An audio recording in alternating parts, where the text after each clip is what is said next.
Você está pronto para se perder nas sombras e mergulhar em histórias que desafiam o limite do sobrenatural? Prepare-se para um vídeo cheio de mistérios, criaturas sombrias e lendas que vão gelar sua espinha. Se você é fã de histórias de terror, está no lugar certo. Mas antes de começarmos, não se esqueça de se inscrever no canal e deixar aquele gostei, se você também ama um bom arrepio. Assim, você não perde nenhuma história aterrorizante que preparamos para você. Agora, aperte os cintos e venha descobrir os segredos mais obscuros, se tiver coragem.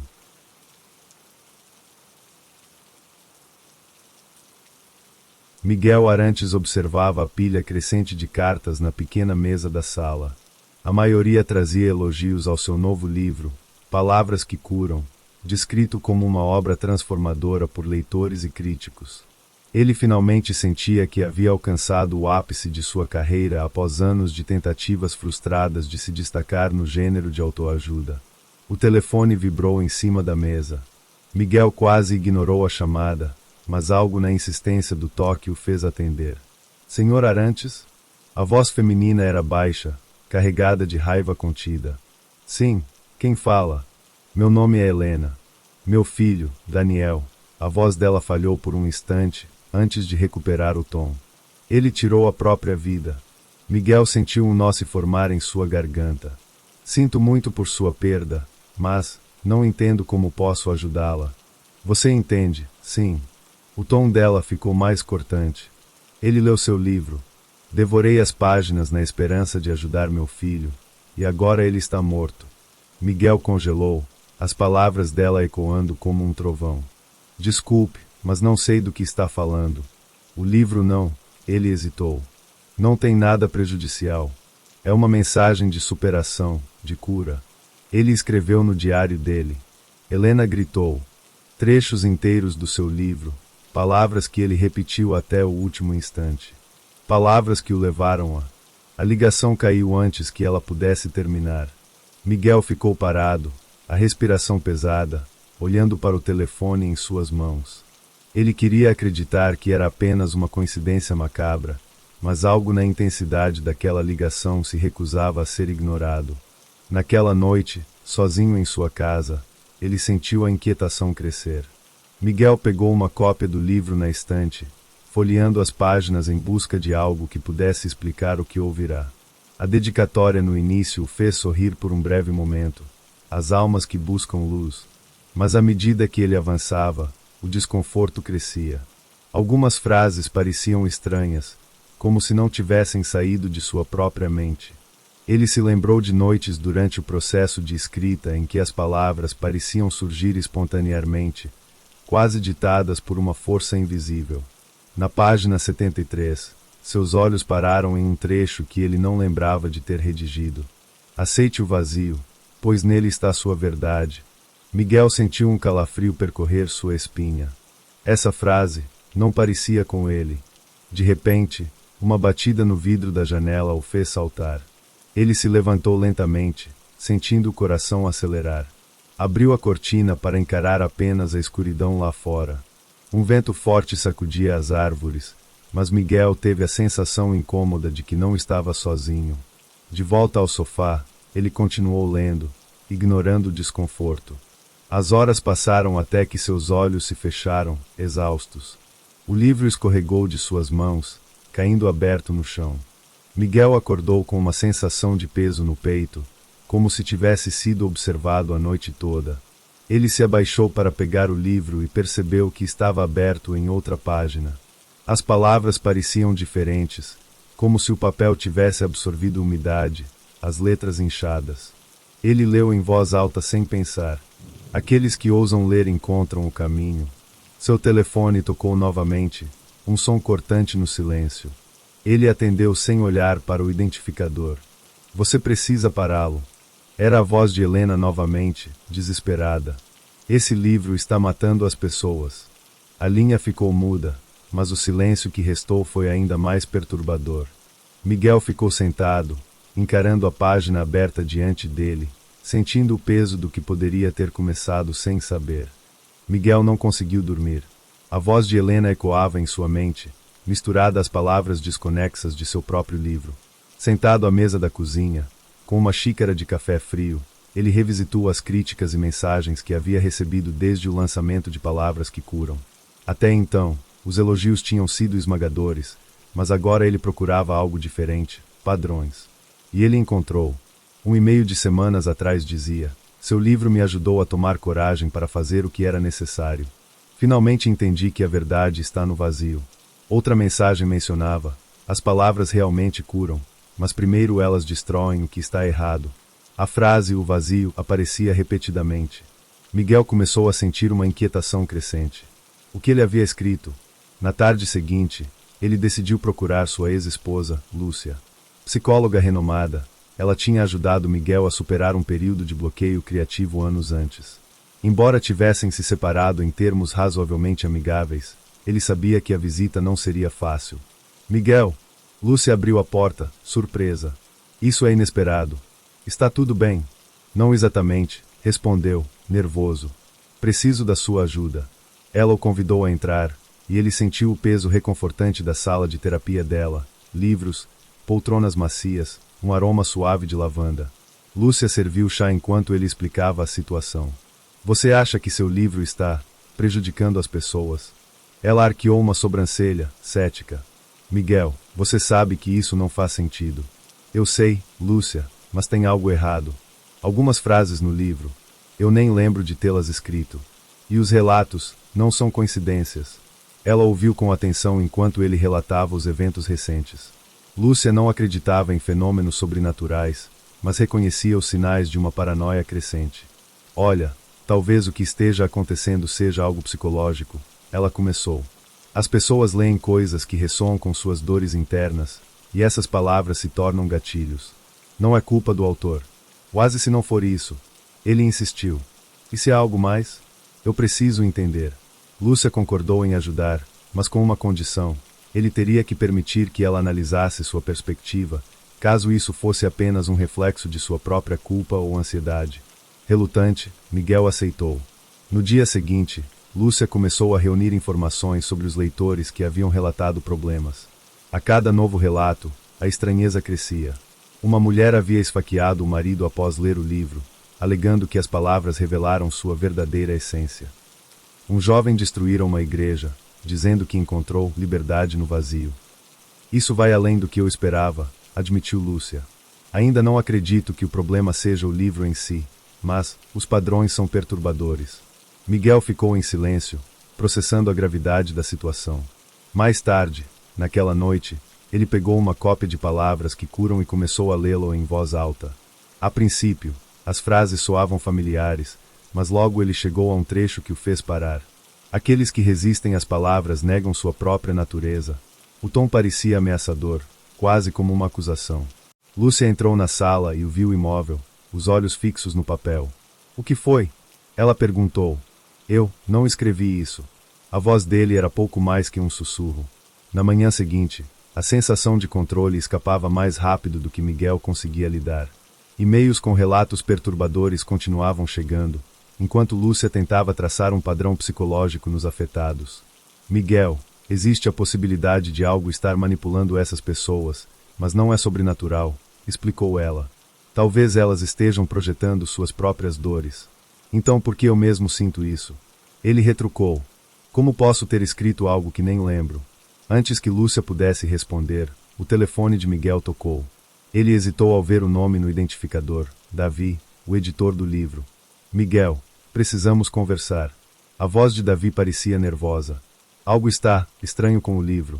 Acho que você precisa ver isso. Miguel desligou, o coração acelerado. Ele e Lúcia trocaram olhares, sabendo que a verdade parecia estar mais próxima e, ao mesmo tempo, mais assustadora do que podiam imaginar.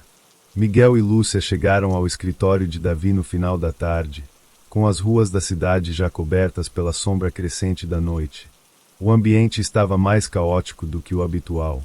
Pilhas de livros espalhadas e copos de café esquecidos indicavam dias de tensão no local. Davi os recebeu com um olhar perturbado. Obrigado por virem, disse, trancando a porta atrás deles. Preciso mostrar algo que encontrei enquanto revisava nossos registros. Ele os levou até uma sala de arquivos nos fundos. Em uma mesa improvisada, havia cópias impressas de e-mails, anotações editoriais, e no centro, o manuscrito original de Palavras que Curam. Está tudo aqui. Davi passou a mão pelo rosto, exausto. Eu revisei seu manuscrito linha por linha, Miguel. E garanto que ele era completamente diferente do que foi publicado. Como assim diferente? Miguel perguntou, o tom entre a curiosidade e o medo. Essas frases estranhas, esses trechos que causam impacto. Davi apontou para um dos e-mails. Eles não estavam no texto original. Surgiram na revisão final. Mas não fui eu que os inseri. Lúcia franziu o senho. Como isso é possível? Se você não os adicionou, alguém deve ter interferido no processo. Eu também pensei nisso, admitiu Davi, os olhos fixos no manuscrito. Mas então lembrei de algo que aconteceu enquanto revisava. Ele fez uma pausa, como se reunir coragem para continuar. Durante uma madrugada, enquanto eu trabalhava, houve um momento em que ouvi algo estranho. Era como um zumbido vindo do computador. E depois disso, percebi que algumas frases simplesmente apareciam. Não me questionei na época porque, sinceramente, achei que fosse cansaço. Miguel se aproximou do manuscrito, passando os dedos pelas páginas. Você está dizendo que o livro praticamente se escreveu sozinho. Não sei o que estou dizendo. Davi respondeu, a voz mais alta do que pretendia. Só sei que o texto final não era o mesmo que você me entregou. Lúcia interrompeu a troca de olhares tensos entre os dois. Talvez devêssemos procurar padrões aqui. Miguel, você pode identificar exatamente o que não escreveu. Ele assentiu e começou a folhear o manuscrito, comparando-o mentalmente com o texto publicado. Trechos familiares se misturavam com frases que soavam alienígenas, quase como se outra voz tivesse assumido o controle de sua mente durante a escrita.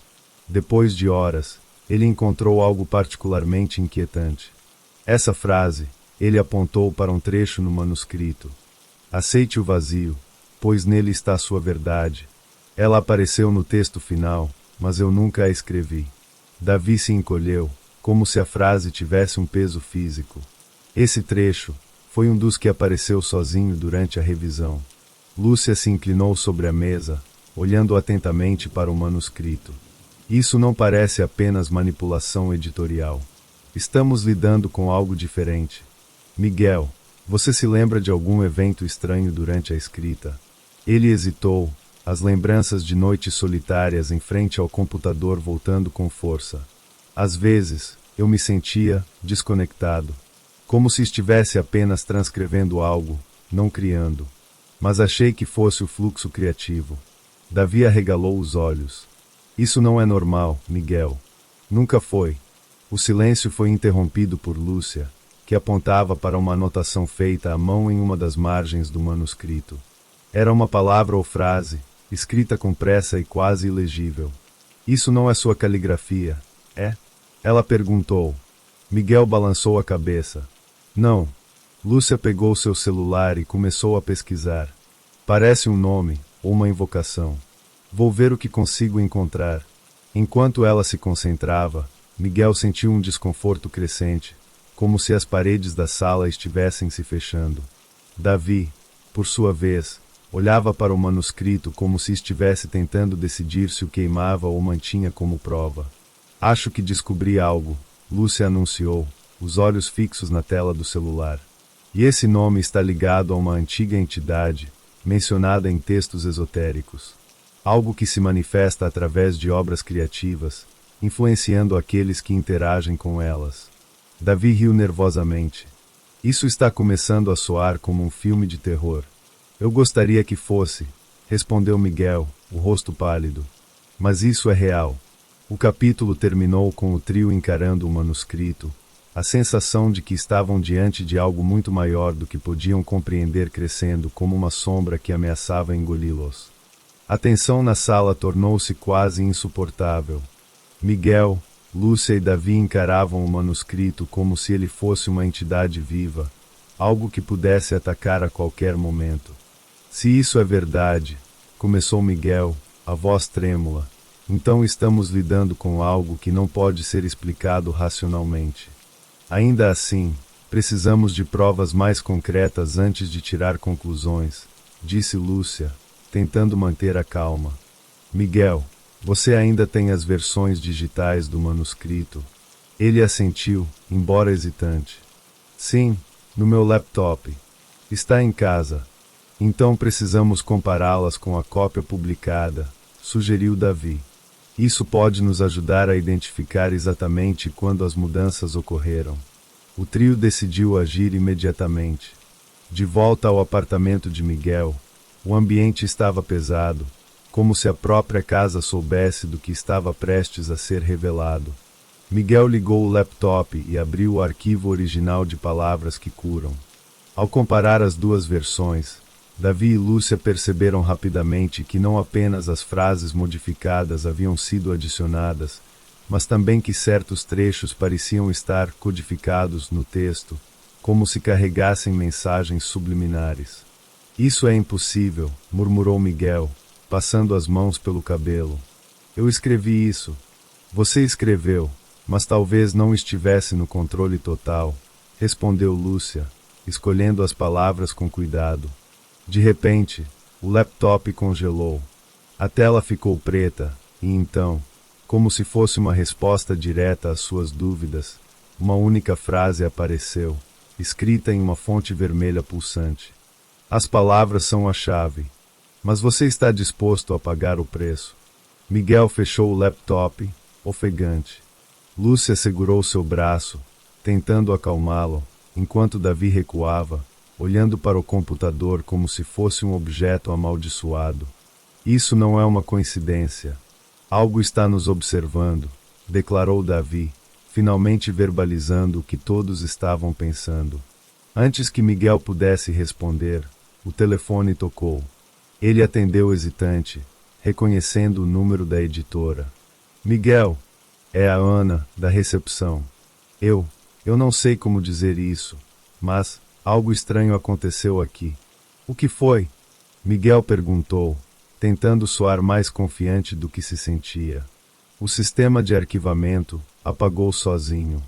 Todos os documentos relacionados ao seu livro desapareceram. O silêncio do outro lado da linha foi suficiente para confirmar o que Miguel já suspeitava. Eles estavam sendo manipulados, e as provas estavam sumindo. Lúcia, que tinha escutado parte da conversa, sugeriu algo ousado. Se essa entidade está usando o livro como veículo, talvez a chave esteja na origem da ideia. Miguel, você precisa lembrar como começou a escrever isso. Ele hesitou, a memória nebulosa. Foi depois de um sonho. Algo que parecia tão vívido. Eu vi um homem em uma biblioteca. Ele me entregou um livro e disse que aquilo mudaria vidas. Davi arregalou os olhos. Você nunca mencionou isso antes. Achei que fosse apenas inspiração. Não pensei que tivesse importância até agora. Lúcia franziu o senho, pensativa. Pode ser que esse sonho não tenha sido apenas um sonho. Se essa entidade está ligada a ideias criativas, pode ter se infiltrado em sua mente naquele momento. Miguel sentiu um calafrio. E se eu estiver preso a isso? E se não houver como escapar? Lúcia se aproximou, colocando a mão no ombro dele. Vamos descobrir uma maneira. Mas precisamos ir fundo, mesmo que seja arriscado. Antes que pudessem planejar o próximo passo, as luzes do apartamento piscaram e se apagaram. A escuridão os envolveu, trazendo com ela uma sensação sufocante. Miguel pegou o celular para iluminar o ambiente, mas a tela piscou, exibindo a mesma mensagem que havia aparecido no laptop. As palavras são a chave, mas o preço será alto. O quarto pareceu encolher ao redor deles. Uma presença invisível, mas palpável, tomou conta do espaço, como se a própria entidade quisesse que eles soubessem que estavam sendo observados. Precisamos sair daqui, disse Lúcia, agarrando o braço de Miguel. Agora! Sem discutir, Miguel e Davi a seguiram para fora do apartamento, deixando para trás o laptop e o manuscrito. Mas, enquanto desciam as escadas, Miguel ouviu um sussurro, suave, mas inconfundível. Você não pode fugir de suas próprias palavras. O trio chegou à rua, onde o ar fresco parecia menos sufocante. Mas Miguel sabia, no fundo, que isso era apenas o começo. A noite era pesada, o ar carregado com uma tensão que parecia vir de algo além do mundo físico. Miguel, Lúcia e Davi caminharam pelas ruas escuras, sem um destino claro. Cada som parecia amplificado, como se fossem observados. Precisamos encontrar um lugar seguro para entender o que está acontecendo, disse Lúcia, a voz firme, mas o olhar traía seu nervosismo. Seguro? Davi bufou, os nervos à flor da pele. Como podemos estar seguros quando até as palavras estão contra nós? Miguel parou abruptamente. Não são as palavras, é o que está por trás delas. Eu não sei como, mas essa entidade, ela está usando o livro para alcançar algo. Lúcia o encarou. O que você acha que ela quer? Miguel olhou para o céu, tentando organizar os pensamentos. Controle. Influência. Talvez ela precise de mais pessoas para interagir com o texto, para se espalhar como um vírus. Davi passou a mão pelo rosto, exasperado. Isso faz sentido, mas como podemos impedir algo assim? O livro já foi publicado, milhares de cópias estão nas mãos das pessoas. Talvez não seja tarde demais, disse Lúcia. Precisamos descobrir a raiz disso. Se Miguel teve contato com essa entidade em um sonho, pode haver uma forma de estabelecer comunicação. Você está sugerindo falar com ela? Perguntou Davi, incrédulo. Exatamente. Miguel hesitou, mas sabia que Lúcia estava certa. A entidade já havia feito contato antes. Talvez ele pudesse confrontá-la e entender o que estava em jogo. O trio decidiu voltar à editora, onde o ambiente parecia carregado com uma energia densa. Davi sugeriu usar a sala de reuniões, já que ali eles poderiam ficar isolados. Miguel trouxe o manuscrito, hesitante, mas sabia que era necessário. Não temos muito tempo, disse Lúcia, colocando algumas velas que encontrou no depósito sobre a mesa. Miguel, concentre-se no momento em que teve o sonho. Visualize a biblioteca, o homem, tudo. Miguel sentou-se, os olhos fechados, tentando ignorar o coração acelerado. Lúcia murmurava palavras de encorajamento, enquanto Davi mantinha o olhar fixo na porta, como se esperasse que algo entrasse a qualquer momento. Então, aconteceu. Miguel sentiu o ambiente mudar. O som do mundo exterior desapareceu, substituído por um silêncio absoluto. Ele abriu os olhos e se viu novamente na biblioteca do sonho.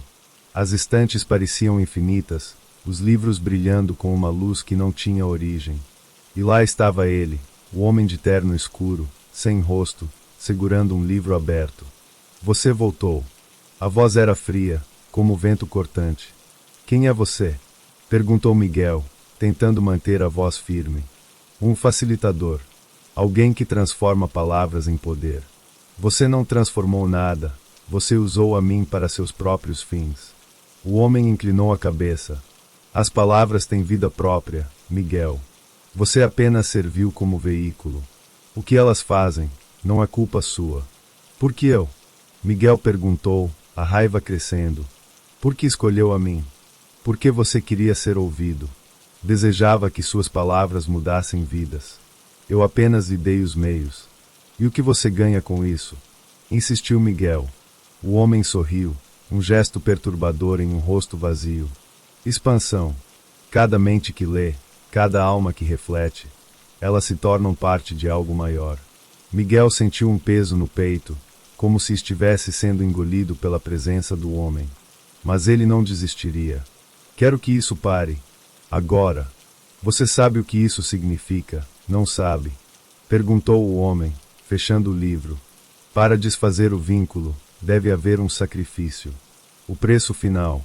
De volta à sala de reuniões, Lúcia e Davi observavam Miguel, que parecia distante, como se estivesse preso em outro lugar.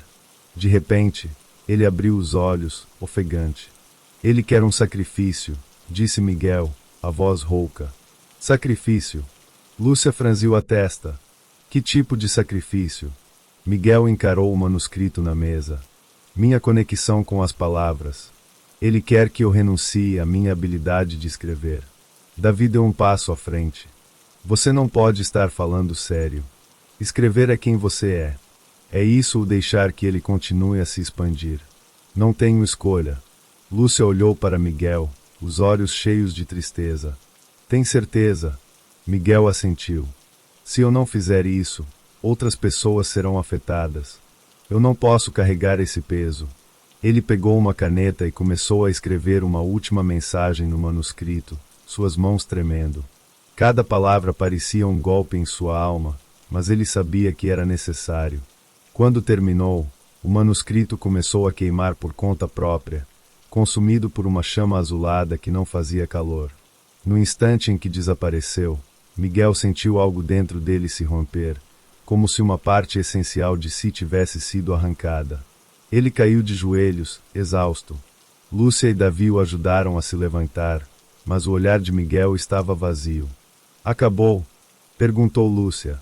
Miguel não respondeu, apenas olhou para suas mãos, agora incapazes de criar. Epílogo. O silêncio das palavras.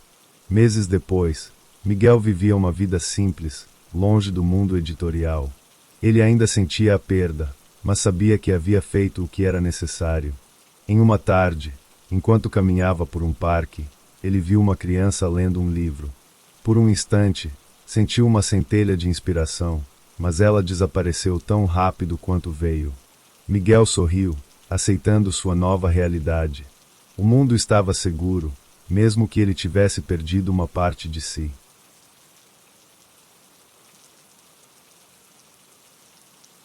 Dr. Lucas Siqueira observou os papéis sobre sua mesa, seus olhos atentos a cada palavra escrita nas fichas dos pacientes. Uma lista de diagnósticos, histórico médico, algumas observações. Nada de novo. Para ele, o trabalho de psiquiatra sempre foi uma questão de lógica, encontrar padrões, estudar o comportamento humano, diagnosticar e tratar com base na razão. Mas algo sobre o novo paciente, Rafael, o intrigava. O nome havia sido recomendado por um colega, que havia se mostrado preocupado com os sintomas do rapaz. A ficha estava marcada com uma série de descrições vagas, quase como se o próprio hospital tivesse medo de classificar a gravidade de seu estado. Rafael tinha 28 anos, mas seu histórico estava repleto de mistérios. Naquela manhã, Lucas o recebeu em seu consultório. Quando Rafael entrou, não era o tipo de pessoa que passaria despercebido. Alto, de postura imponente, seus olhos negros tinham um brilho intenso, algo entre a curiosidade e uma calma desconcertante. Ele não parecia com os pacientes de Lucas. Não havia desespero ou apreensão no rosto de Rafael, apenas uma paz estranha, como se ele estivesse no controle, mesmo naquela situação. Doutor Siqueira, Rafael disse, a voz baixa e firme. O senhor está se perguntando o que eu faço aqui. Lucas fez um gesto com a mão, indicando que Rafael deveria continuar. Eu posso fazer coisas com a mente das pessoas, Rafael continuou, olhando diretamente para ele. Posso invadir os pensamentos delas, os sonhos. Não é algo que eu queira fazer, mas é algo que eu posso fazer. Lucas sorriu levemente, tentando não demonstrar o desconforto que sentia com a afirmação. Ele se recostou na cadeira, os dedos tocando os óculos enquanto avaliava o paciente. Entendo. E como podemos ajudar você com isso? Eu preciso aprender a parar, Rafael disse com um suspiro, como se a tarefa fosse mais difícil do que parecia. O senhor não acredita em mim, não é? Lucas hesitou antes de responder. Eu acredito que todos têm o direito de ser ouvidos, Rafael. Vamos trabalhar para entender o que está acontecendo. O silêncio caiu sobre a sala. Lucas fez anotações, mas não conseguia se livrar da sensação de que algo estava errado. Não eram apenas as palavras de Rafael que soavam estranhas, mas a maneira como ele se apresentava.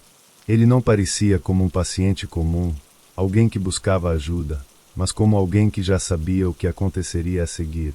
Por que o senhor diz que pode controlar as mentes? Lucas perguntou, seu tom mais firme. O que exatamente acontece quando você invade as mentes das pessoas? Rafael o encarou com um olhar vazio, como se estivesse avaliando se a resposta deveria ser dada ou não.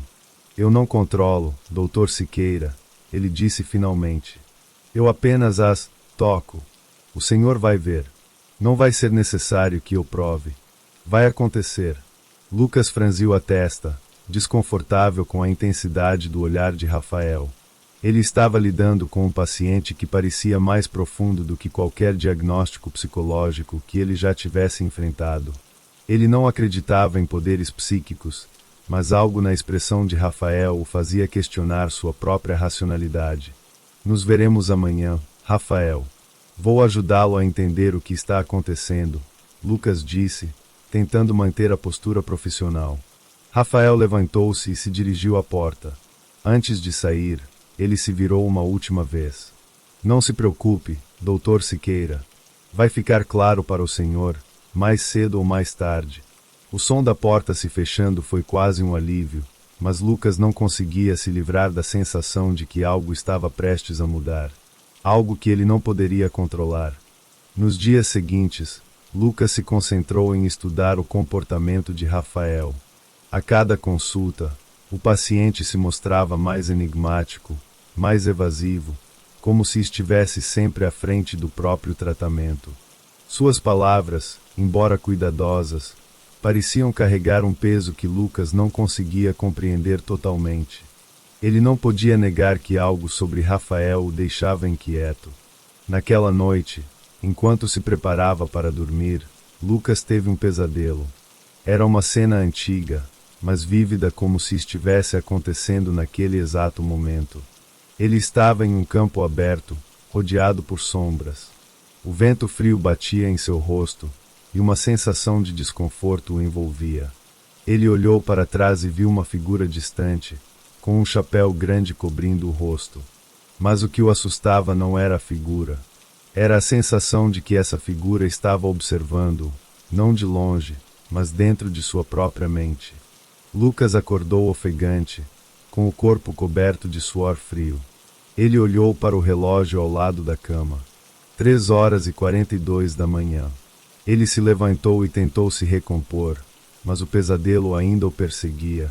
Uma sensação estranha de déjà vu, como se algo estivesse errado, como se ele não tivesse sonhado sozinho. A manhã seguinte trouxe mais uma consulta com Rafael. Ele sentou-se em frente ao Dr. Siqueira com a mesma calma inabalável de sempre, como se soubesse o que estava por vir. Lucas tentou se concentrar em anotar as observações, mas sua mente estava distante.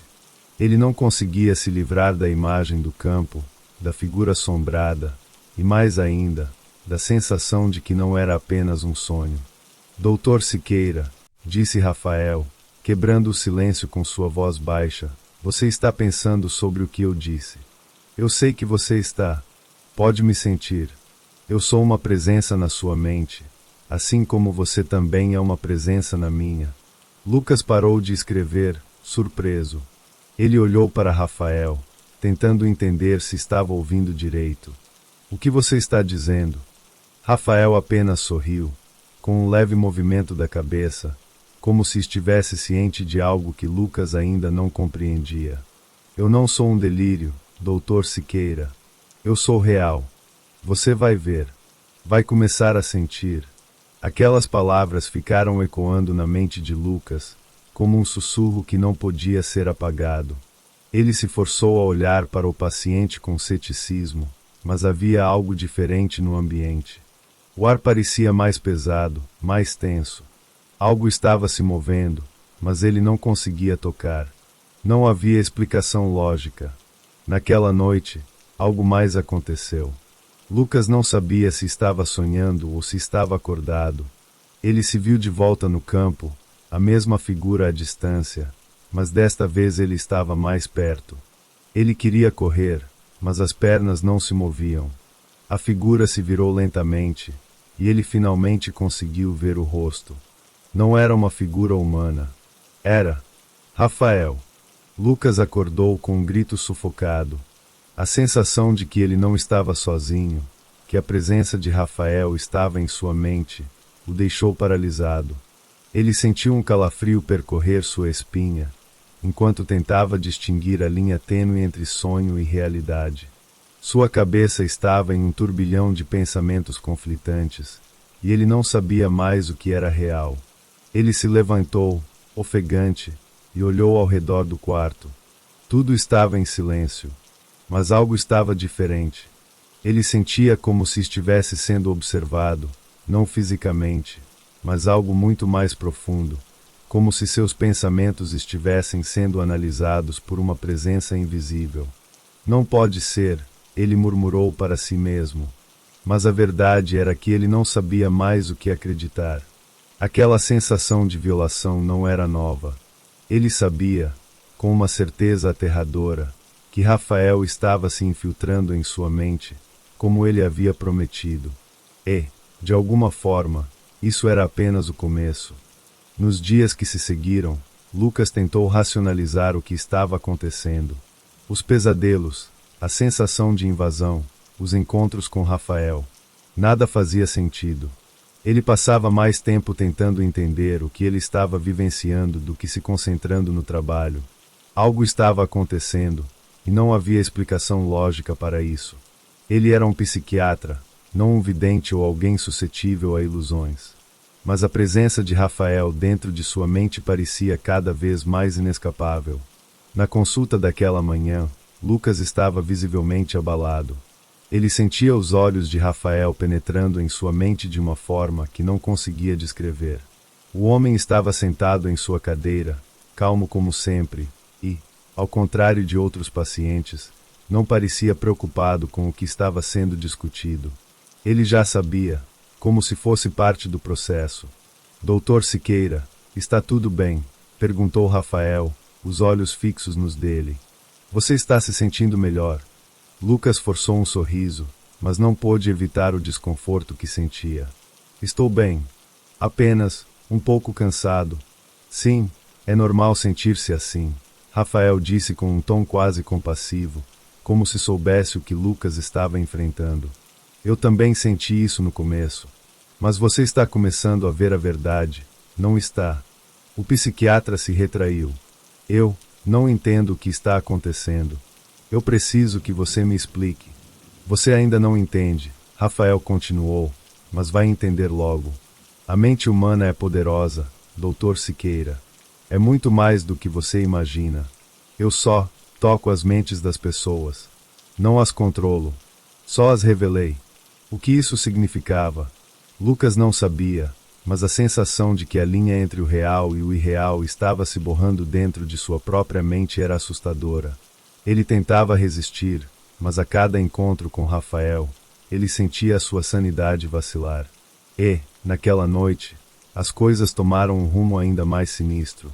Lucas estava em sua casa, sentado à mesa, tentando se concentrar em seu trabalho, quando a luz da lâmpada piscou. Ele olhou para cima, desconcertado, e foi então que a sensação de algo estar errado tomou conta dele. A sala parecia vazia, mas ele sentia uma presença, uma sensação inconfundível de que não estava sozinho. De repente, a voz de Rafael soou, clara e nítida, como se ele estivesse bem ao seu lado. Você está se aproximando do limite, Dr. Siqueira. Do limite da realidade. Lucas se levantou abruptamente, os olhos arregalados, mas não havia ninguém ali. A sensação de estar sendo observado, no entanto, não desapareceu. Ele foi até a janela, olhando para o vazio da noite, tentando entender o que estava acontecendo. Mas algo estava mudando. Ele sentia os pensamentos se misturando, as memórias flutuando sem direção, como se sua mente estivesse se diluindo. O mais assustador era que ele não conseguia mais distinguir se o que estava acontecendo era real ou se tudo aquilo era uma criação da sua própria mente. Está começando a afetá-lo, a voz de Rafael disse novamente, desta vez mais suave, mas ainda assim, cortante. Eu posso sentir a sua mente se quebrando, Dr. Siqueira. Você está perdendo o controle. Lucas tentou se forçar a raciocinar, mas era como se suas próprias memórias estivessem se tornando borradas, como se Rafael estivesse tocando-as, manipulando-as. Ele queria gritar, mas não conseguia. A imagem de Rafael surgiu diante dele, em sua mente, não fisicamente, mas como uma presença que pairava, impassível, sem pressa, apenas observando. Eu disse que você veria, Dr. Siqueira, Rafael murmurou, suas palavras ecoando na mente de Lucas. A mente humana é mais do que um simples jogo. Ela é um labirinto. E agora, você está perdido nele. Lucas não conseguia mais distinguir o que era real. Ele tentava desesperadamente se manter firme, mas as palavras de Rafael, o toque invisível nas suas memórias, estavam destruindo lentamente sua sanidade. Ele sabia que, se não fosse cuidadoso, se não conseguisse se libertar dessa intrusão mental, ele nunca mais sairia daquele labirinto. Não posso deixar você fazer isso, ele disse, sua voz trêmula, mas cheia de uma determinação que ele não sabia de onde vinha. Você vai parar, Rafael. Isso vai acabar. Mas Rafael apenas sorriu, uma expressão tranquila, como se soubesse que aquilo não seria o fim. Você ainda não entendeu, Dr. Siqueira. Isso nunca vai acabar. Na manhã seguinte, Lucas acordou com uma sensação de distanciamento. Como se estivesse vivendo em um mundo à parte, como se tudo ao seu redor fosse uma ilusão. Seus pensamentos estavam fragmentados, difíceis de organizar. Ele havia tentado dormir, mas o cansaço só parecia aumentar a confusão em sua mente. Ele sabia que precisava se concentrar no trabalho, mas não conseguia afastar a sensação de que algo o observava. Cada olhar que ele dava ao redor do consultório, cada palavra que ele escrevia no prontuário dos pacientes, parecia ter um peso que ele não conseguia mais suportar. A consulta com Rafael foi agendada para aquela tarde, mas Lucas estava longe de preparado para o que aconteceria a seguir. Ele sabia que algo em sua mente estava se rompendo, e que Rafael era o responsável por essa quebra. Mas o que ele ainda não compreendia era o alcance desse poder, e o que ele significava para sua própria sanidade. Quando Rafael entrou, havia algo de diferente nele. Não era uma mudança visível, mas Lucas podia sentir que a atmosfera ao seu redor estava mais densa, mais opressiva. Rafael se sentou sem dizer uma palavra, como se aguardasse algo. E, antes que Lucas pudesse iniciar a sessão, foi o próprio paciente quem falou. Você tem medo de mim, não é, Dr. Siqueira? Rafael perguntou com uma suavidade perturbadora. Lucas não respondeu imediatamente. O que ele sentia, naquele momento, era um medo visceral, algo que não vinha apenas da presença de Rafael, mas da forma como ele conseguia tocar seus pensamentos mais íntimos. O psiquiatra sentia sua própria mente se distorcer cada vez mais, como se ele fosse o paciente agora, preso dentro de uma realidade que não compreendia. Não se engane, Dr. Siqueira, continuou Rafael, sua voz agora mais profunda. Eu sou a manifestação de tudo o que você tem medo. Eu sou o espelho da sua alma. E você pode sentir, não pode. Você sabe que não pode mais escapar. Lucas tentava afastar os pensamentos, mas eles estavam começando a se fundir.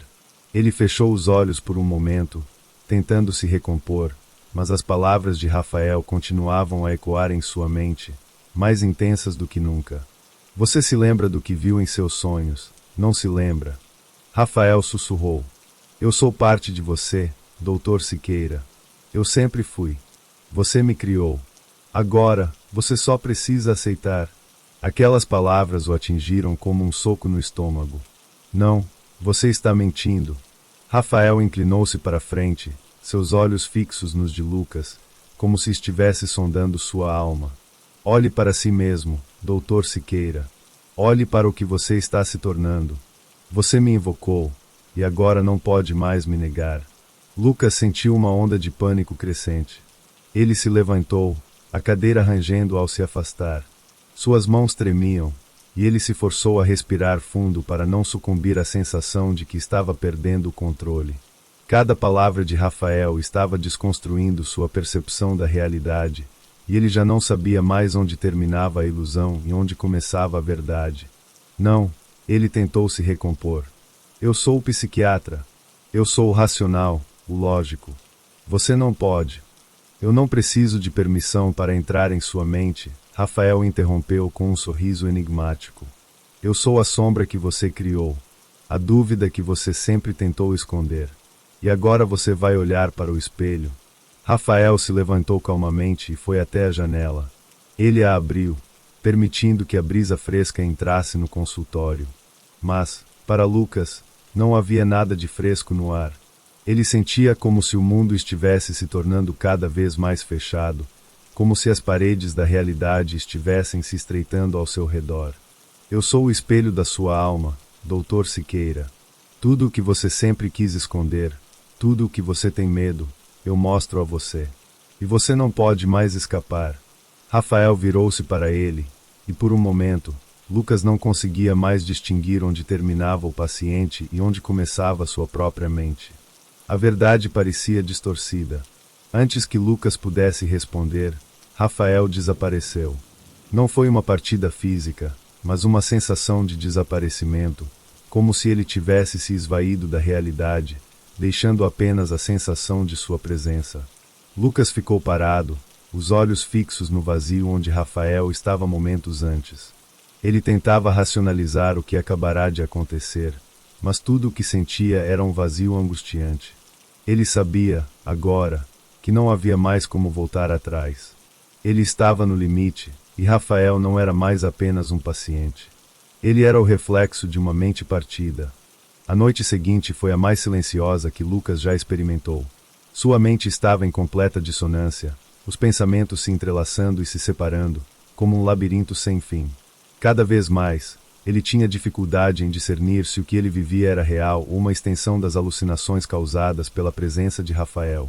Mas o que mais o perturbava não era a confusão em si. Era a sensação de que algo dentro dele estava se desfazendo. Ele tentou dormir, mas foi em vão. A luz fraca que se filtrava pela janela parecia dançar diante de seus olhos, criando formas distorcidas nas sombras. Rafael estava em sua mente novamente, invadindo seu pensamento, moldando-o. Ele se levantou abruptamente, sentindo uma pressão no peito. Era como se a respiração estivesse fora de seu controle. Cada segundo parecia se arrastar. Ele sabia que não era mais capaz de escapar. Rafael não estava apenas em sua mente. Rafael havia se tornado uma parte dele, e ele agora era escravo de sua própria criação. Sentado à mesa, Lucas observou o reflexo de si mesmo na janela, mas o que ele viu não era ele. Era uma versão distorcida, uma figura obscura que o observava de volta. Ele estremeceu ao reconhecer a verdade. Você finalmente entendeu, não é, Dr. Siqueira? A voz de Rafael soou atrás dele, fria e calma. Eu sou você. Eu sempre fui. Lucas virou-se, mas a sala estava vazia. Rafael não estava lá fisicamente. Ele não precisava estar. As palavras de Rafael estavam imortalizadas em sua mente, e sua própria existência estava se tornando uma extensão do homem. Ele tentou se afastar, mas a sensação de que estava preso era inescapável. Ele estava cercado por uma prisão invisível, uma construção mental que ele mesmo havia erguido. E, no fundo, ele sabia que essa prisão não tinha chave. Você é o reflexo de suas próprias falhas, de seus próprios medos. A voz de Rafael ecoou novamente. O que você teme, Dr. Siqueira, é que você não pode mais escapar de si mesmo. Lucas sentiu o peso daquelas palavras esmagando-o. Ele olhou para suas mãos, observando como os dedos tremiam, mas ele sabia que não era apenas o medo que os fazia tremer. Era a compreensão de que ele havia sido consumido pela própria mente. Ele havia deixado Rafael entrar, e agora não havia mais volta. Não havia mais uma linha entre a realidade e a ilusão. Não havia mais separação entre ele e o próprio medo. O que restava era apenas o vazio, o reflexo de um homem perdido dentro de si mesmo. Eu não posso mais, Lucas murmurou, mas a voz de Rafael soou novamente, cortando o silêncio. Você nunca pôde, Dr. Siqueira. A verdade é que você sempre esteve perdido. Com o último olhar para o reflexo distorcido na janela, Lucas sentiu uma onda de desespero e resignação. Ele não sabia mais o que era real. E, naquele momento, ele aceitou. Ele sabia que a luta estava perdida. Ele não era mais o psiquiatra. Ele era a vítima. E a única coisa que restava era continuar existindo no labirinto da sua própria mente, onde Rafael, a sombra que ele havia criado, sempre o observaria, sempre o guiaria. E assim, sem mais palavras, Lucas se entregou ao vazio, para nunca mais retornar.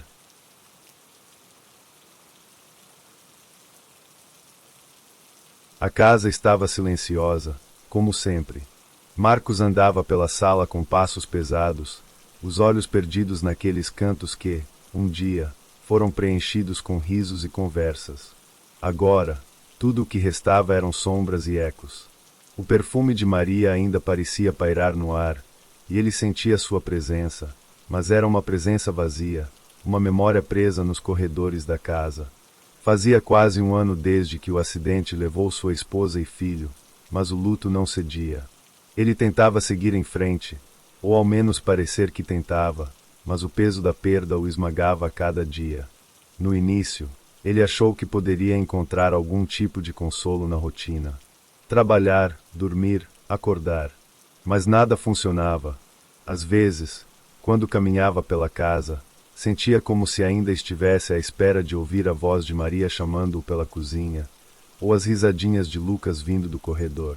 Eles não estavam mais lá, mas o vazio parecia ser um lembrete cruel de que tudo o que ele queria era voltar no tempo, corrigir o que não podia mais ser corrigido. Naquela tarde, o silêncio parecia ainda mais opressor. Marcos parou diante da janela da sala de estar, observando a chuva fina que batia no vidro.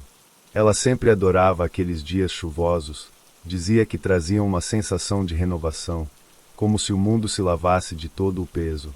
Ele nunca entendeu muito bem o que ela queria dizer com isso, mas sentia agora a saudade apertando seu peito, a saudade dela, da vida simples e leve que levaram juntos.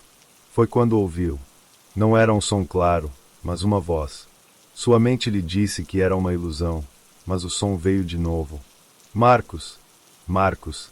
A voz de Maria, suave e familiar, flutuou através do silêncio da casa. Ele se virou rapidamente, os olhos fixos na porta da cozinha, mas não havia ninguém ali. O eco da voz parecia envolver os cantos da casa, mas ainda assim, o silêncio voltava a dominá-la. Um arrepio percorreu sua espinha, e ele respirou fundo. Isso não pode ser real, ele murmurou para si mesmo, mas sua voz soou distante, como se estivesse tentando convencer a si mesmo de algo que já sabia não ser verdade. Ele tentou ignorar o chamado, mas foi em vão. A voz não parava, insistia, repetindo seu nome com uma suavidade que o fez querer fechar os olhos e acreditar que ela ainda estava ali. Talvez fosse só sua mente, talvez o luto estivesse consumindo de uma maneira que ele não conseguia controlar. Mas então, algo mais aconteceu. Foi uma sombra. Ele viu, na periferia de sua visão, uma figura pequena e fugaz, correndo pelo corredor. O som de uma risada, suave, quase inaudível, preencheu o ar. Lucas! O coração de Marcos disparou. Ele se levantou rapidamente da cadeira, dirigindo-se à sala de estar, mas quando olhou ao redor, não havia nada. Ninguém. O corredor estava vazio. O riso, ou o que quer que fosse, se dissipou com a mesma velocidade com que surgira. O vazio da casa parecia ainda mais profundo agora. O arrepio percorreu seus braços, e a sensação de estar sendo observado não o deixou. Ele sentiu como se as paredes da casa o estivessem encurralando, como se a casa, que antes fora um refúgio, agora se tornasse uma prisão. Eu estou começando a enlouquecer, pensou. A verdade lhe caiu como uma lâmina afiada. Ele não estava mais sozinho. Marcos não conseguia mais distinguir o que era real e o que não era. A voz de Maria, tão clara e angustiante, parecia estar sempre ali, à sua espera. Ele a ouvia no fundo da noite, quando tentava dormir, e até mesmo nas horas mais inesperadas, como se ela fosse uma sombra de sua própria mente. Nos primeiros dias, ele pensou que fosse apenas o luto, o desgaste emocional e físico de uma perda insuportável. Mas com o passar do tempo, ficou claro que havia algo mais. Ele tentava se distrair com o trabalho, mas a cada minuto, sua mente voltava para a casa, para os sons que não podia mais ignorar. As vozes de Maria e Lucas não eram apenas lembranças ou delírios passageiros, eram presentes, insistentes, carregadas de uma urgência que ele não conseguia compreender. Quando Marcos fechava os olhos, podia ouvir Maria sussurrando seu nome, quase como se estivesse tentando se comunicar com ele de alguma forma. No começo, ele tentava racionalizar, atribuindo tudo à sua dor. Mas conforme o tempo passava, A voz parecia mais vívida, mais real. Marcos! Marcos, você está me ouvindo? Ele estremeceu ao ouvir as palavras, tão suaves, mas tão profundas. A voz vinha da direção do quarto. Ele se levantou, impulsivo, os passos hesitantes, como se uma força invisível o atraísse. A casa estava quieta, mas ele sentia uma pressão no ar, como se algo estivesse prestes a acontecer. Quando entrou no quarto, encontrou o ambiente tão vazio quanto sempre fora, mas o peso da presença de Maria parecia preencher o espaço. Ele caminhou até a janela, tentando afastar os pensamentos, quando ouviu o nome do filho. Papai, papai, venha brincar comigo. A voz de Lucas foi baixa, mas clara, como se estivesse vindo de dentro da própria casa. Marcos parou no lugar, o estômago apertado. Ele olhou ao redor, sentindo um medo crescente invadir seu corpo. Aquela voz, aquele chamado, era impossível de ignorar. Ele sabia que Lucas estava morto, sabia que tudo o que restava era o eco de um passado perdido. Mas a voz, com sua pureza infantil, era irresistível. Não, não pode ser. Marcos murmurou para si mesmo. Ele fechou os olhos por um momento, tentando encontrar uma explicação lógica. Mas não havia explicação. Ele sabia disso. Os sussurros continuavam a invadir seus pensamentos, penetrando em sua mente com uma força implacável. Ele não queria mais ouvir. Tentou se afastar, mas algo o deteve. Ele se virou abruptamente, tentando escapar da sensação de que a casa estava viva, que ela o estava consumindo. Era como se as paredes respirassem, como se estivessem esperando por algo, ou alguém. Ele não sabia mais o que era real e o que não era.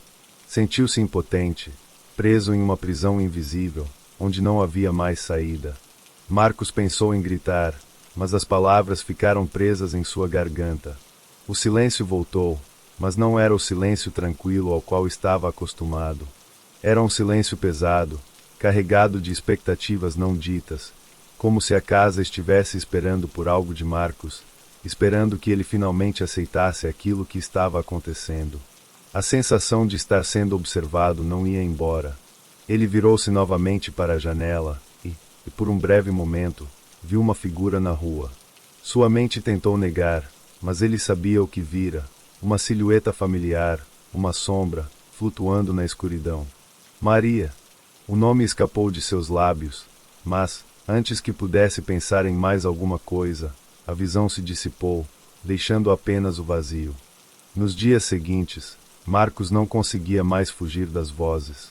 Elas o seguiam por toda a casa, surgindo nos momentos mais inesperados, preenchendo o ar com palavras que ele não queria ouvir. Maria o chamava, mas não com carinho, e Lucas o procurava, mas não de forma doce e inocente. As palavras pareciam cortá-lo como facas afiadas, fazendo-o reviver a dor de sua perda e o peso de sua culpa. Marcos já não sabia o que fazer.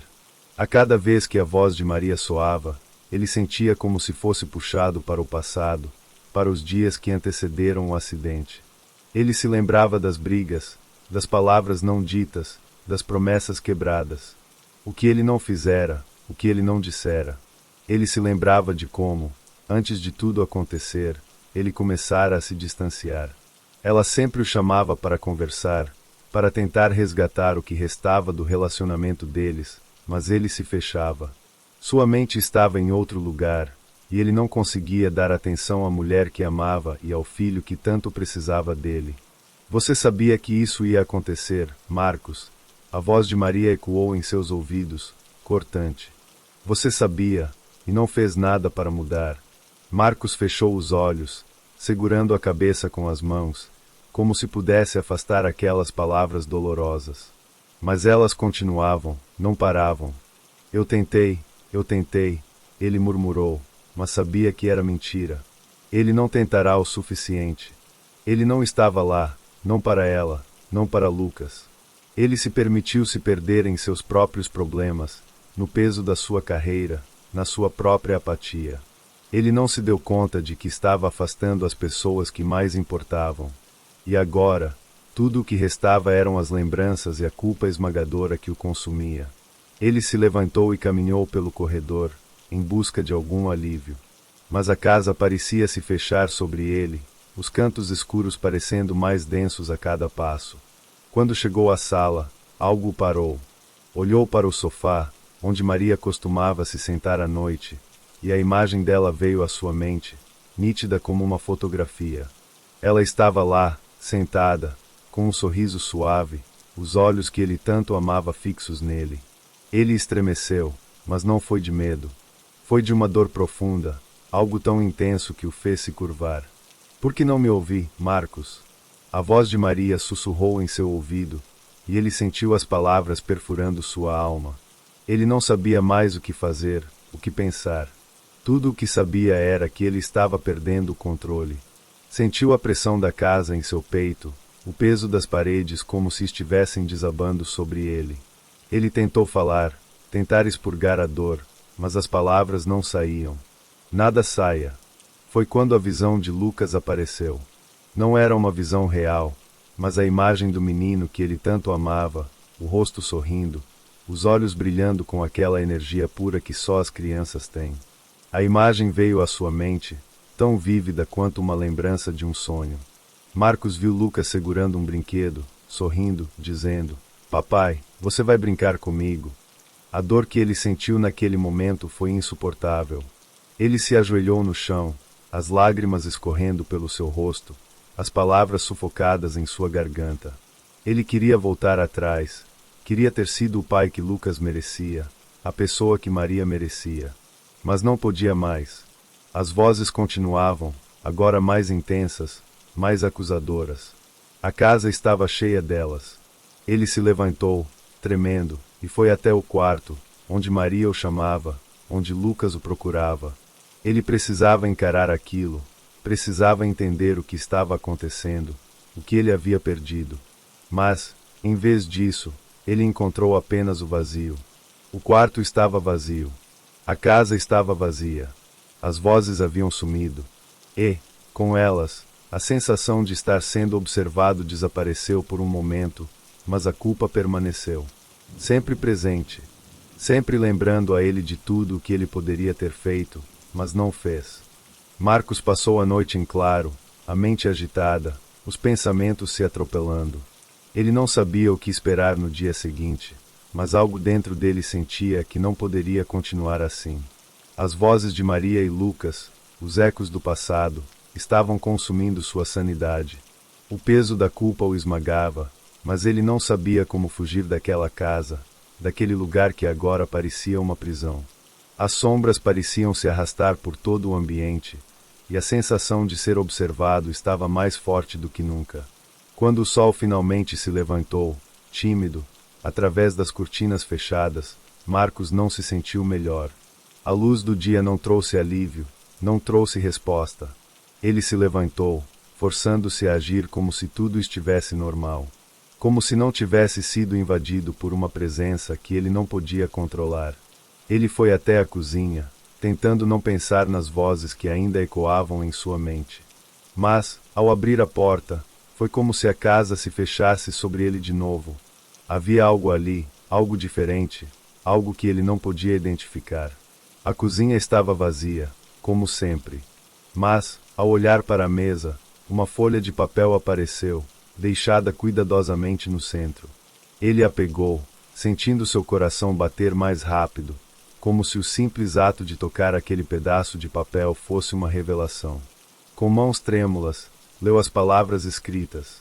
Marcos, venha até o antigo quarto.